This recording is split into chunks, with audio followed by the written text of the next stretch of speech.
Como pensar igual a Steve Jobs? Você já parou para pensar sobre isso? Interessante, não? Esse livro, escrito por Daniel Smith, lançado no Brasil em 2013, fala sobre a trajetória de Steve Jobs, um dos maiores empresários, dos maiores empreendedores da história da humanidade. Nós vamos falar um pouquinho sobre esse livro, sobre as lições que Steve Jobs deixou para nós, que são importantíssimas para a nossa vida. Ele foi sempre um grande homem, toda a sua vida, aos seus 57 anos. Ele necessariamente não foi sempre um homem bom, mas ele sempre foi muito verdadeiro e único. Essa é uma das referências que está aqui no livro de Daniel Smith. Foi lançado no Brasil em 2013 esse livro, recomendo que você estude, que você leia ele. A Apple é fundada em 1976 na garagem da casa de Steve Jobs. Eu não me lembro bem em 76, não sei se você lembra o que você fazia em 1976. Eu lembro que em 1978, na cidade de Realeza, no Paraná, numa lanchonete, eu comecei a trabalhar numa cabine telefônica. Cuidava da lanchonete e da cabine telefônica para fazer ligações. Na época não existia internet, mas o cara já criou o computador. Por aí você já pode imaginar que ele estava algumas dezenas de anos à frente do tempo dele, sem dúvida alguma. Então ele nasceu em 1955, seu pai era sírio. Assim que ele nasceu, ele foi colocado para adoção e um casal de americanos adotou ele, adotou esse jovem, investiu nele e queriam que ele se tornasse, que ele fizesse a faculdade, investiram muito na educação dele. E Steve Jobs fez a primeira grande decepção na vida dos seus pais. Ele desistiu da faculdade no primeiro ano. Aliás, 6 meses aproximadamente ele ficou na faculdade. Então, no ano de 1971, ele conheceu o cara que iria transformar a vida dele, que se chama Steve Wozniak. Wozniak é o homem por trás da Apple. O gênio, ele era extraordinário. Ele só tinha um grande problema. Quando ele criou o Apple I, ele quase entregou a patente de graça para os seus concorrentes. Só não aconteceu isso porque Steve Jobs interveio. E a Apple estaria condenada a deixar de existir antes de começar. Pensa bem, então, a importância de Steve Jobs na vida da Apple e na vida do mundo atual, com a tecnologia que ele trouxe para nós. Então, qual era o segredo de Steve Jobs? Era a capacidade de identificar e desenvolver relações com pessoas que pudessem lhe ser muito úteis, pessoas do nível dele ou melhores do que ele. Então ele tinha a intenção sempre de ter uma rede de relacionamento com pessoas extraordinárias, pessoas que poderiam contribuir e até melhorar o pensamento e a estratégia dele, porque ele sempre falava que tecnologia não é nada, o importante é você ter fé nas pessoas. Aí já é uma lição, uma chave muito importante para nós todos. Então, ele dizia também que é importante acreditar que sejam boas e também inteligentes. Então, ele buscava esse tipo de relacionamento. E Steve Wozniak, que na verdade foi seu maior amigo, seu grande amigo, desde o início da carreira, e os dois fundaram a Apple como sócios, 50% para cada um. Depois eles foram incluindo mais algumas pessoas, que eu vou falar mais para frente. Mas começou tudo lá com eles dois. O investimento que o Steve Wozniak fez, ele vendeu, eu tenho até hoje uma calculadora da HP, e ele vendeu a calculadora da HP dele para colocar como capital inicial na empresa Apple. Você consegue imaginar isso? A Apple vale a mais de 3 trilhões de dólares hoje. Então, as fontes de inspiração de Steve Jobs foram grandes inventores, grandes personalidades como Thomas Edison, Henry Ford, Edwin Lang e Akio Morita, da Sony japonesa, que influenciou muito a vida dele. A tecnologia japonesa influenciou muito a Apple. Então, em 76, oficialmente foi criada a Apple com Steve Wozniak, com Jobs e um amigo chamado Ron Wayne. Esse amigo deles, Ron Wayne, vendeu logo depois a parte dele da empresa por $2.500. Desistiu da Apple logo no início. O Apple I, quando foi lançado na garagem de Steve Jobs, foi na verdade um grande fracasso. Ele vendeu algumas unidades, pouco mais de 200 unidades foram vendidas do primeiro Apple. Só que o Apple II, ele estourou em vendas, ele vendeu muito. O que aconteceu? Só que tem um detalhe, como o próprio Steve Jobs fala, se não tivesse criado o Apple I, não existiria o Apple II. E se não tivesse criado o Apple I, que foi um fracasso, não teria o Apple II e, consequentemente, não existiria a Apple. Então, a Apple deve a existência delas a esses dois modelos criados lá atrás, lá no início.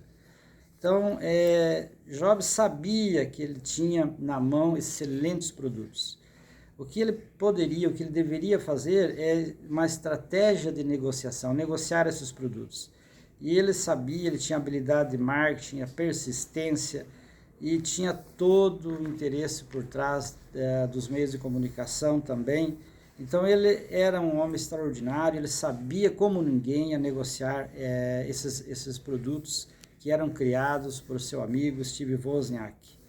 Então a razão do sucesso está relacionada à linguagem usada por Jobs, bem como os seus aparelhos, eles eram direcionados, como dizia Jobs, ao homem comum da rua, aquela pessoa simples. Qualquer pessoa sem conhecimento, pode pegar um aparelho da Apple, um celular, um computador e sabe como trabalhar. Não é para aquela pessoa simples, comum. Então era essa a mensagem, era essa a linha de pensamentos, e ele era, sem dúvida alguma, um outro detalhe muito importante, ele era um excelente palestrante, então ele tinha a capacidade de atrair a atenção do público quando ele se dirigia às pessoas, e ele sabia como fazer isso. No ano de 97, depois que ele retornou à Apple, uma das primeiras coisas que ele fez foi retomar uma antiga grande rivalidade, um grande desafio da Apple, que era a Microsoft. E ele conseguiu convencer Bill Gates, fazer uma parceria. A Apple iria comprar alguns equipamentos fundamentais da Microsoft para desenvolver seus equipamentos. Em contrapartida, Bill Gates investiu $150 milhões na época, em 97, em ações da Apple. Tornou-se então Bill Gates sócio da Apple na época. Isso foi fundamental para esse novo projeto quando ele retornou.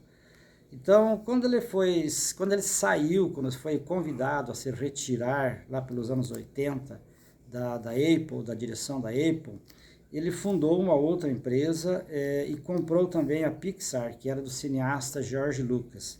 Essa Pixar ele comprou por algumas centenas de milhares de milhões de dólares, porém ele vendeu essa empresa para a Disney por $7,4 bilhões, se tornando o maior sócio, maior acionista da Disney, pessoa física. A empresa que ele criou por conta própria, porque ele era um homem que se desafiava o tempo todo, foi a Next, uma empresa que, quando ele retornou à Apple, uma das negociações dele para ele retornar é que a Apple comprasse a Next. E a Next foi comprada pela Apple por nada mais, nada menos que $400 milhões, que foi em dinheiro praticamente 100% para o caixa pessoal de Steve Jobs. Na época ele já estava muito rico, ele trabalhava porque ele realmente gostava. E na sua volta à Apple, ele fez algumas coisas fundamentais. A Apple estava com situações difíceis, muitos produtos que não vendiam, só davam prejuízo, a empresa não estava bem, nem financeiramente, nem em frente à sua concorrência. Então o que ele fez? Ele eliminou vários produtos. E ele focou numa questão de 2, 3 produtos que era o carro-chefe da empresa. Desenvolveu, melhorou, e se tornou muito bom. Como ele diz, seja bom naquilo que você faz. Faça pouco, mas faça bem. Então, como há um ditado que ele deixou aqui, são necessários 1 ou 2 acertos para que o mundo esqueça dos seus erros. E essa é uma grande verdade. Se você tiver um grande acerto na vida, todos os seus erros poderão ser esquecidos. Depois disso, em 2013, ele foi diagnosticado com câncer, aí veio uma fase na vida dele diferente, muito difícil. Já em 2005, numa palestra que ele fez para estudantes numa faculdade, ele declarou que a lembrança que estarei morto daqui a alguns anos é a ferramenta mais importante que eu encontrei para me ajudar a fazer grandes escolhas e não parar. Olha só. Muitas pessoas falam, nossa, já estou velho para isso, já estou velho para aquilo. Gente, a gente nunca está velho. A gente pode se reinventar a qualquer tempo, qualquer ponto da nossa vida. Jamais podemos pensar assim. Então, em 2011, ele renunciou ao cargo da Apple. Vejam só, ele renunciou ao cargo da Apple poucos meses depois, antes de morrer. Ele ficou até os últimos momentos que ele pôde. E ele falou o seguinte, mandou uma carta para a Apple, para a direção da Apple, renunciando do cargo de CEO, dizendo que eu sempre disse que se chegasse o dia que eu não poderia cumprir com minhas obrigações, de acordo com as expectativas como CEO da empresa Apple, eu seria o primeiro a informá-los. Infelizmente, esse dia chegou. Então, ele teve que fez essa carta, renunciou ao cargo, mas já estava no final da vida dele. E ele sempre foi uma pessoa adaptável, ressurgindo a cada queda para reconstruir o caminho em direção a uma nova ascensão. Ele teve várias quedas, mas isso ninguém lembra. O que nós lembramos são das grandes vitórias, o que ele deixou para nós. Sempre foi adaptável. Então, o que realmente impulsionou a Apple? Podemos nos perguntar, o que foi que trouxe a Apple, criada em 76 na garagem de Steve Jobs? Foi exatamente a criação do Apple II. Mas aí teve um detalhe muito importante. Aí surgiu um investidor anjo chamado Michael Makula, que investiu $250 mil na época, $1/4 milhão. Então foi ali que começou, com esses $250 mil, que a Apple começou, e é o que é hoje uma empresa, a maior empresa do planeta Terra, que vale mais de $3 trilhões. Bom, Jobs, para finalizar, ele era genial em transformar a adversidade em vantagem. E nós que ficamos às vezes reclamando de uma coisa ou de outra, nós temos que entender que transformar uma adversidade em uma vantagem é o que transformou o mundo, pela visão desse homem extraordinário que deixou muitas lições para todos nós, chamado Steve Jobs. Leia o livro, vale a pena, estude, estou lendo ele, já li várias vezes, relendo, estudando e repassando essas informações para você. Se você gostou, compartilha e dá um like aí no nosso vídeo. Fico muito agradecido, até o próximo vídeo. Até lá!